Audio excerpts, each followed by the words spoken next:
We have 12 rider updates, team news, team split news, results from Hawkstone, Mantova, Aberdeen, and so much more on what is the biggest episode of The Hub that we have ever released. So buckle up, because this is your one-stop shop for motocross news from around the world. How are we even going to get to everything? We better get started, and what better place to start than Eli Tomac's broken fibula? Yes, he finished 17th in the Tampa main event with a broken fibula, and of course this came as a surprise to him because he expected to be in Detroit and building on that 17th in Tampa, but when the pain would not subside after a couple of days of rest, he went for further examinations. The broken fibula was revealed.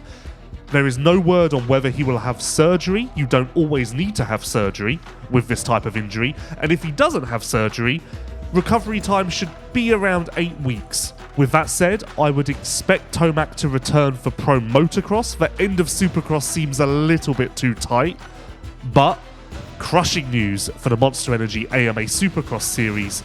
It seems that title contenders are falling by the wayside at quite a rate currently.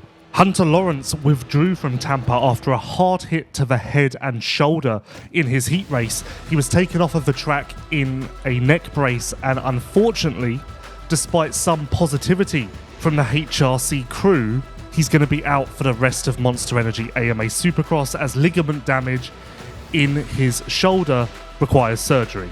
So that is Honda HRC Progressive without either Lawrence brother until Fox Raceway at the earliest. A crushing blow for everyone. Will they fill in? Maybe. That's a long time to go without a 450 rider.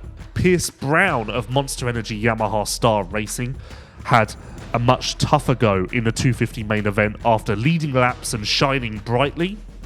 The crash truly scared everyone. He was down for some time, and the result was a broken T5, which he has already had surgery to fix, and he is on the road to recovery and should make or will make a full recovery, which is great news because truthfully, for a moment there, it really seemed that this could go quite terribly. So, although terrible news for Pierce Brown with the broken T5, all of us should be thankful, as he is, I'm sure, that this wasn't much, much worse.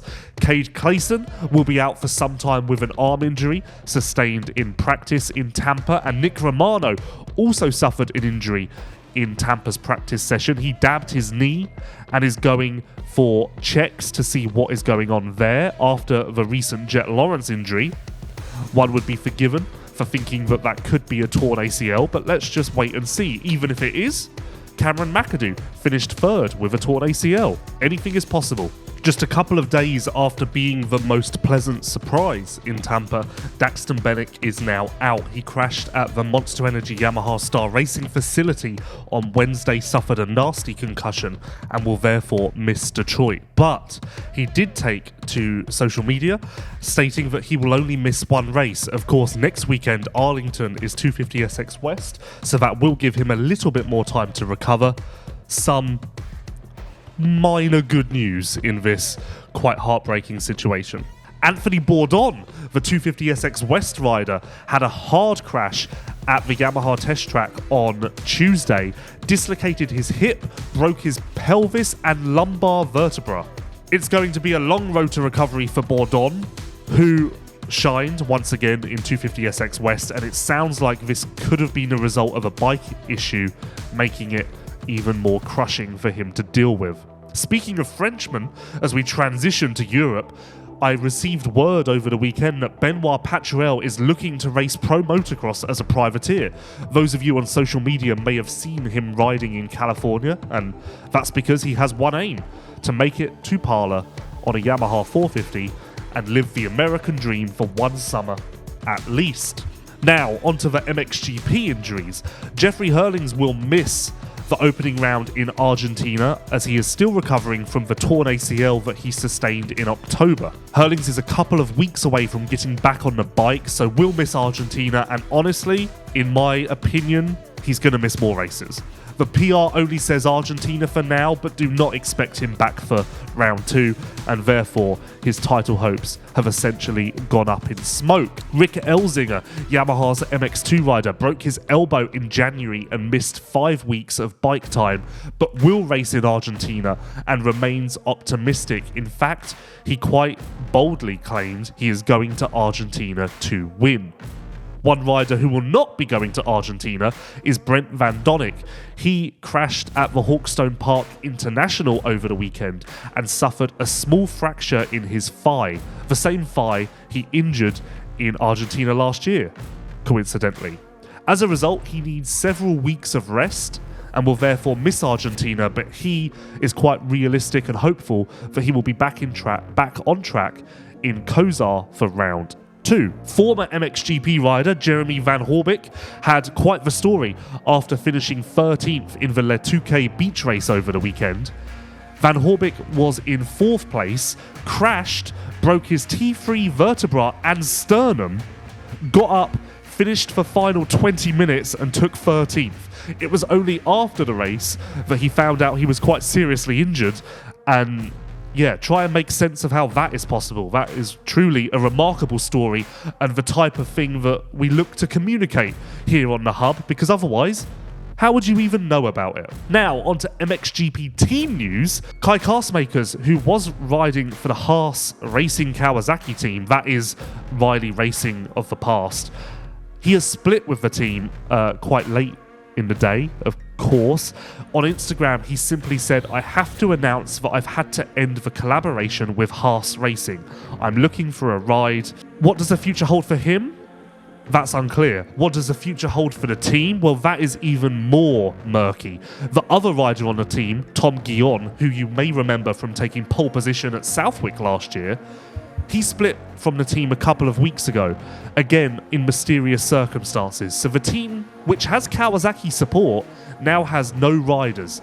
And without speaking out of turn, the squad formerly known as Riley Racing has had a checkered past with some, let's say, sketchy off-track issues. So I would think that this has to be linked to that, but no official word from the team. It remains to be seen whether they will even continue as a team, and I'd imagine that at their head office in Dubai, which should in itself maybe spark some concern, there are a lot of discussions going on.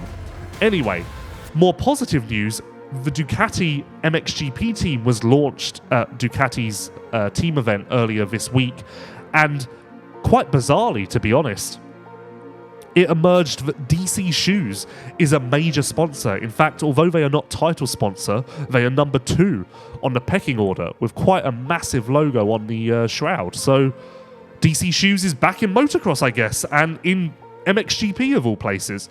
That placement on the bike and team can't have been cheap, so I guess this is quite exciting to have a brand return to the sport and in quite a powerful position. Ducati actually made their 2025 debut at the Italian Championship over the weekend. Jeremy Sewer went 4-5, Matteo Guadagnini went 8-5.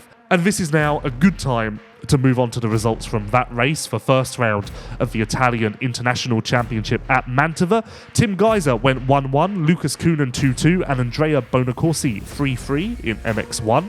Andrea Adamo won MX2 with 1-2 scores, Valerio Lata was second, 2-3, and Cass Falk was third with 6-1 scores. Honestly, with Prado gone, Herlings injured, Tim Geiser is going to be very, very, very, very tough to beat in MXGP.